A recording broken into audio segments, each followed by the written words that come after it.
A South City family just wanted their dog back, but after approaching a local stray rescue organization for help, they found themselves on the receiving end of racist threats, and it was caught on tape. News 4 investigator Chris Negus has a story you'll see only on 4. Hey Tony, could we talk to you about Stray Paws Rescue? What can I do for you? The man you're about to meet runs a nonprofit claiming a moral responsibility to protect abused, abandoned, and homeless pets. She's very energetic. But don't expect Lakeisha Wortham to offer a glowing endorsement of Stray Paws Rescue. It's okay. In fact, she's terrified after her family received this phone call. We got about 15 hillbillies up here. They gonna kill you, black. It takes away your peace of mind. These people have our address. The story is so crazy, it's hard for Wortham to believe. Come on. Earlier this month, Wortham let her tiny chihuahua, Bella, outside. Her backyard is fenced in. When she went to let Bella in, the dog was gone. Wortham says a neighbor discovered Bella was being cared for by Stray Paws Rescue, so Wortham called. They tell us the dog is badly hurt, she's crying out, everything from the waist down is broken and shattered. It's gonna cost $3,000 to get her fixed. It almost sounded like they were trying to scare us into surrendering her so that they could keep her.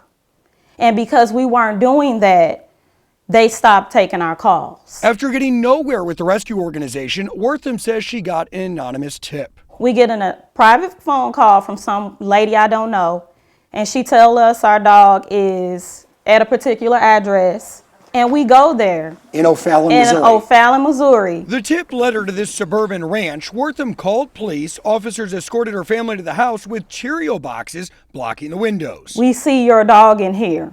The police said that? Yes. She has on a purple collar. We see her. And we were like, oh my God, like I can't believe it. Like we had been looking for her for so long. Neighbors say the people who live here have lots of dogs.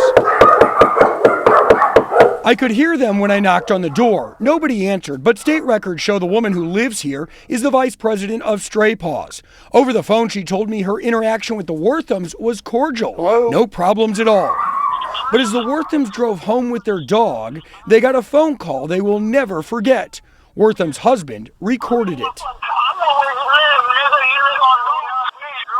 Come on down. Man, we gonna shoot you. I'm gonna drag you to the country and you're gonna pick cotton for us down there. It was a bunch of racial slurs. Basically, he would kill us. He would send 13 people to come and kill us. Hey, why don't you guys go? Why don't you go shoot some of your friends tonight? You know the white people like that when you guys shoot each other? The Worthams showed me the number where the call originated on the phone's call log. Here's what you get when you call that number. You have reached the voicemail box of... Yes, Tony with Stray Paws Rescue. Hey Tony? Let's see what Tony Nichols has to say about all of this. Are you familiar with the name Lakeisha Wortham? Yes, sir. As you can tell, Tony is a clean car kind of guy. While he was toweling down this shiny red Camaro, I played the recording. I don't know. That's not me. Who is that? I don't know, dude.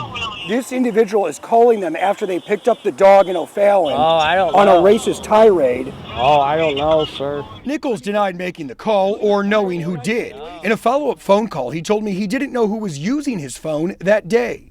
I also asked him why the rescue didn't disclose the location of the Wortham's dog. They're saying when they called, nobody was forthcoming about the location of the animal. Nobody told them that the dog was at a house out in O'Fallon. Well, they did everything on inappropriate. You're saying what, their actions were inappropriate? That's correct. And what do you mean by that? I have no comment at this time, sir. Before the no comment, Nichols also told me Bella wound up in the care of Stray Paws Rescue after someone reported the animal being thrown from a moving truck.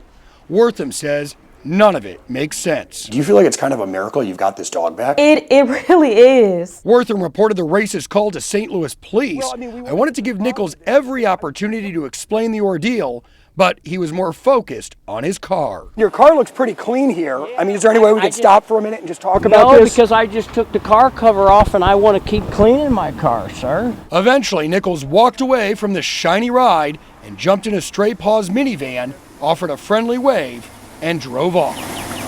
The woman who lives in that O'Fallon home told me she alerted Nichols and others on the board after the police arrived, but she says nobody, including Nichols, seemed upset.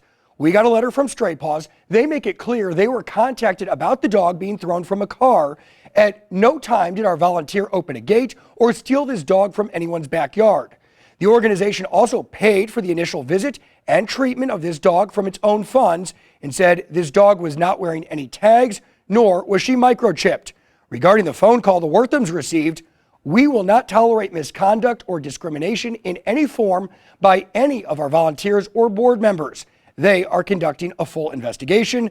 St. Louis police also confirm they have an open and active investigation. This is a story we will continue to follow.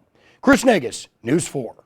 The email from Stray Paws also claims there was confusion over the ownership of the dog. Their policy requires them to request proof of ownership to make sure the animal is going to the rightful person.